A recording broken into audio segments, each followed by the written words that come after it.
નમસ્કાર દર્શક મિત્રો, એડી ન્યૂઝમાં આપનું હાર્દિક સ્વાગત છે। હું છું આપની સાથે આરડી વાઘેલા। જોઈએ આજના મુખ્ય સમાચાર। વાલિયા પોલીસે કોટ ગામે જુગાર રમતા 3 જુગારીઓને ઝડપી પાડ્યા। વાલિયા તાલુકાના કોટ ગામેથી પોલીસે જુગાર રમતા 3 જુગારીઓને ધરપકડ કરી ₹53,000નો મુદ્દામાલ જપ્ત કરી કાયદેસરની કાર્યવાહી હાથ ધરી છે।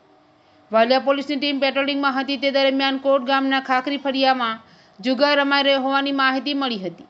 જે મળેલી માહિતીના આધારે પોલીસે રેડ કરતા જુગાર રમતા કોટ ગામના અરબાઝ બિલાલ સૈયદ, સલમાન ઇમ્તિયાઝ ઉનિયા અને આફતાબ ઇલિયાસ દિવાનને ઝડપી લીધા હતા અને સ્થળ પરથી રોકડા ₹47,000 અને 6,000ના 2 મોબાઈલ મળી કુલ ₹53,000નો મુદ્દામાલ જપ્ત કરી દશરથ વસાવાને વોન્ટેડ જાહેર કરી વધુ તપાસ હાથ ધરી છે।